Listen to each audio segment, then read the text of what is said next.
شادی شدہ زندگی میں شوہر اور بیوی کے درمیان تعلقات بہت نازک اور اہم ہوتے ہیں۔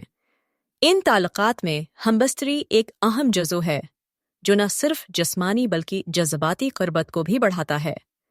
اسلام میں شوہر اور بیوی کے درمیان تعلقات کو مقدس اور پاکیزہ قرار دیا گیا ہے اور اس میں اعتدال اور باہمی رضامندی پر زور دیا گیا ہے۔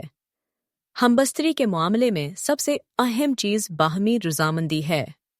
شوہر اور بیوی دونوں کو ایک دوسرے کی خواہشات اور احساسات کا احترام کرنا چاہیے۔ اگر ایک فریق تیار نہ ہو یا کسی وجہ سے اس عمل میں حصہ لینے سے گریز کرے تو دوسرے فریق کو اس کا احترام کرنا چاہیے۔ یہ نہ صرف تعلقات کو بہتر بناتا ہے بلکہ اعتماد اور محبت کو بھی مضبوط کرتا ہے۔ جسمانی صحت کا خیال رکھنا بہت ضروری ہے۔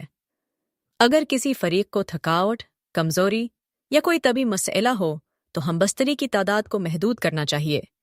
ضرورت سے زیادہ ہمبستری جسمانی اور نفسیاتی صحت پر منفی اثرات ڈال سکتی ہے۔ لہٰذا دونوں فریق کو اپنی صحت کا خیال رکھنا چاہیے اور ضرورت سے زیادہ بوجھ نہیں ڈالنا چاہیے۔ نفسیاتی صحت بھی اہم ہے۔ ہمبستری کے دوران دونوں فریق کو آرام اور اطمینان محسوس ہونا چاہیے۔ اگر کسی فریق کو نفسیاتی طور پر کوئی پریشانی ہو تو اس پر توجہ دینا چاہیے۔ نفسیاتی دباؤ یا پریشانی تعلقات کو متاثر کر سکتی ہے، لہٰذا اسے نظر انداز نہیں کرنا چاہیے۔ اسلام ہر معاملے میں اعتدال کی تلقین کرتا ہے۔ ہمبستری کے معاملے میں بھی اعتدال ضروری ہے۔ ضرورت سے زیادہ ہمبستری نہ صرف جسمانی صحت کے لیے نقصان دہ ہو سکتی ہے بلکہ تعلقات میں بھی کشیدگی پیدا کر سکتی ہے۔ لہٰذا اعتدال اور توازن کو برقرار رکھنا چاہیے۔ شوہر اور بیوی دونوں کے ایک دوسرے پر حقوق ہیں۔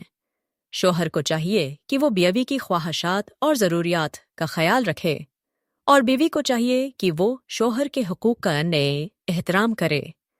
ہمبستری کے معاملے میں بھی دونوں فریق کو ایک دوسرے کے حقوق کا خیال رکھنا چاہیے۔ اگر کسی کو کوئی شک یا پریشانی ہو تو کسی ماہر یا عالم دین سے مشورہ کرنا بہتر ہوگا۔ کسی بھی معاملے میں جب آپ کو لگے کہ آپ کو رہنمائی کی ضرورت ہے تو کسی قابل اعتماد شخص سے رجوع کرنا چاہیے۔